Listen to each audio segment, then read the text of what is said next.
Assalamu alaikum. Урматтуу жалпы трекинг тасмал каналынын көрүүчүлөрү, урматтуу туугандар, алтын ардак туган, урматтуу менин көрөрмандарым. Бүгүнкү чыгарылыш албетте Алланын үйү болгон. Эшиги ар дайым сиздер үчүн ачык болгон. Ал жерге кирсеңиздер, албетте сиздердин бул дүйнөгө деле, келечегиңизге деле береке, өрөсүкө береке таба турган, сиздердин түбөлүк жашооңуздар, түбөлүк үйүңүздөр боло турган мечит болмокчу. Бүгүн Сочи шаарында көптөгөн урматтуу туугандарым сурап элишке кайрылып атышат. Ошо Сочи шаарында мечит барбы, жокпу деп. Албетте бар экен. Албетте бул жакта деле өзүбүздүн мусулман бир тууганыбыз кайерде болбосун өзүнүн 5 мал намазын таштабаган иманы бекем урматтуу мусулман бир туугандарыбыз бар экен бул жакта деле. Бирок албетте Сочи шаарында бир мечит гана бар экен, мен билишим боюнча, менин маалыматым боюнча. Албетте ошол мечитти сиздерге бүгүн чагдырып, бүгүн терең сиздер менен ошол мечит менен тааныштырмакчымын. Анда эмесе биздин болуңуздар, албетте каналга катталып, каналды башка мусулман туугандарга бөлүшүүнү унутпаңыздар. Своим сподвижникам, чтобы те совершили джаназу. А причина того, что посланник Аллаха, алейхиссалату вассалям, не совершал над ними молитву, она в том, мои уважаемые братья, что этими своими действиями Пророк, алейхиссалату вассалям, хотел показать важность, значимость долгов в исламе. Что это очень серьезный вопрос перед Аллахом, субханаху ва тааля.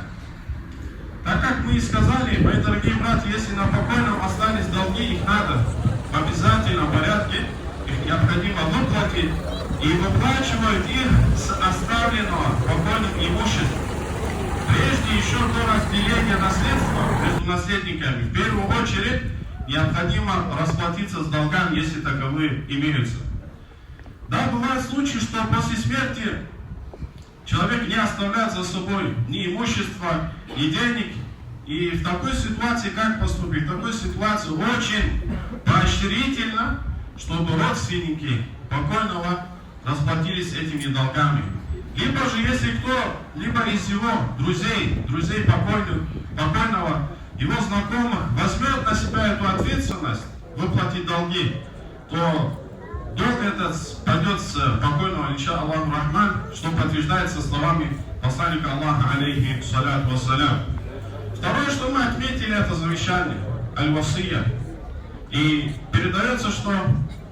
Да. Черная приора 537. 537 черная приора, правильно.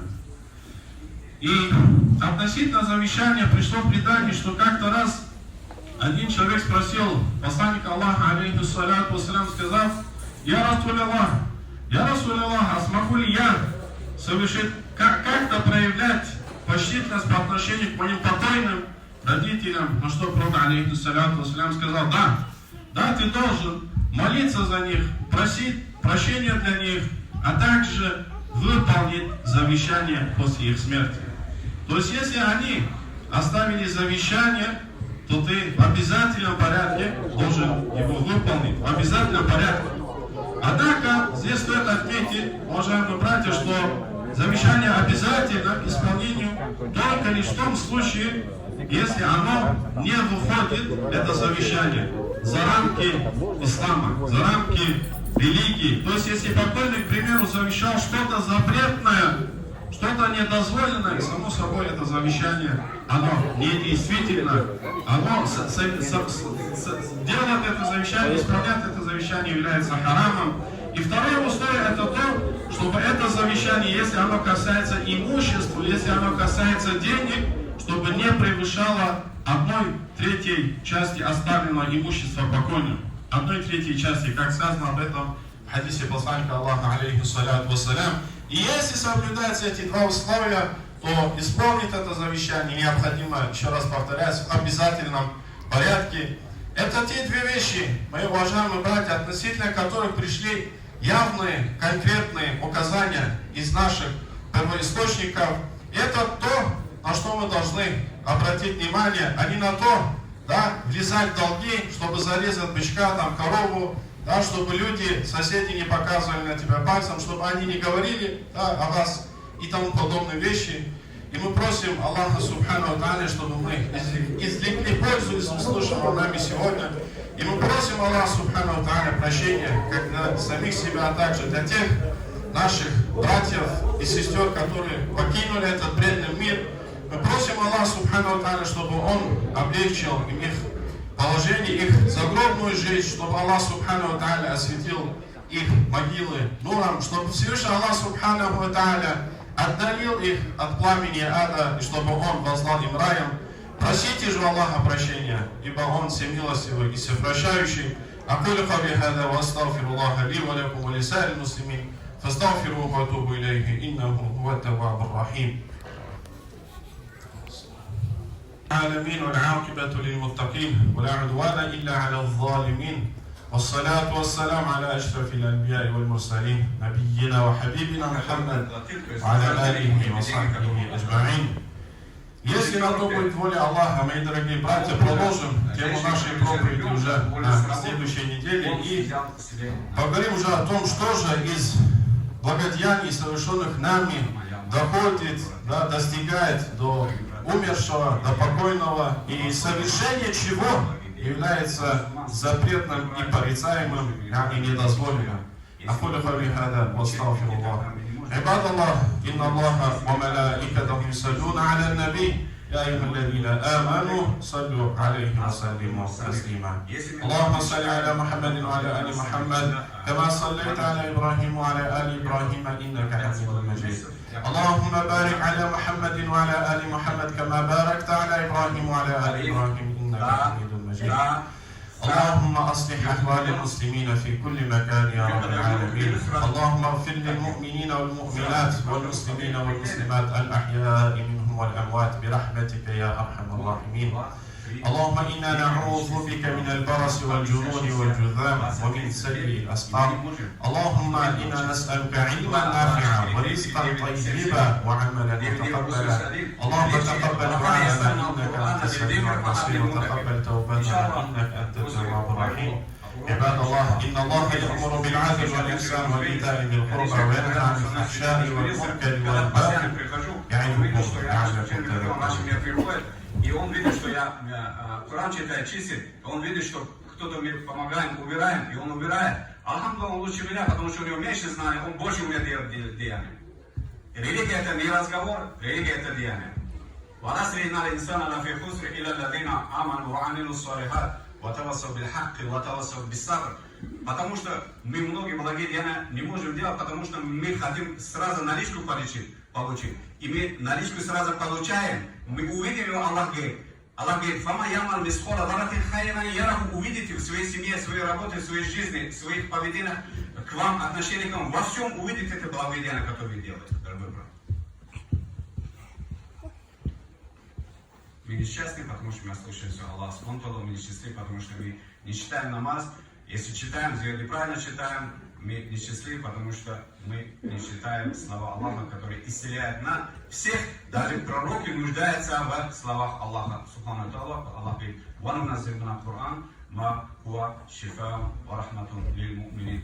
Если мы не можем все свои хадж деньги отдавать, хотя бы мы рубль, копейку должны научиться отдавать, потому что она и тоже есть поклонение, и она нас очищает, и очищает того, который сделал, очищает наше богатство, дает барака нашей жизни.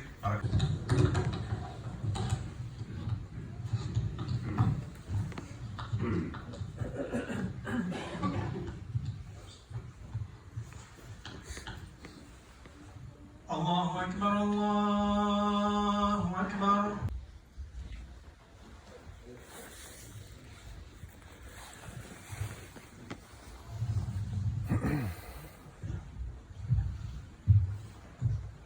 إن الحمد لله نحمده ونستعينه ونستغفره ونعوذ بالله من شرور أنفسنا ومن سيئات أعمالنا من يهده الله فلا مضل له ومن يضلل فلا هادي له وأشهد أن لا إله إلا الله وحده لا شريك له وأشهد أن محمدا عبده ورسوله.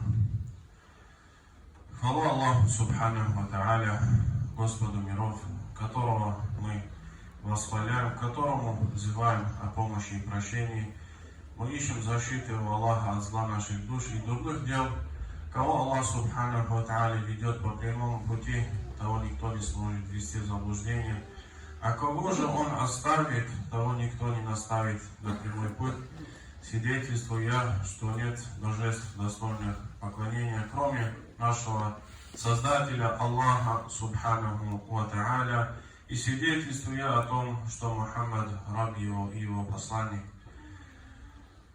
А затем, мои дорогие братья, в хадисе своей является дозволенным, разрешенным халялем.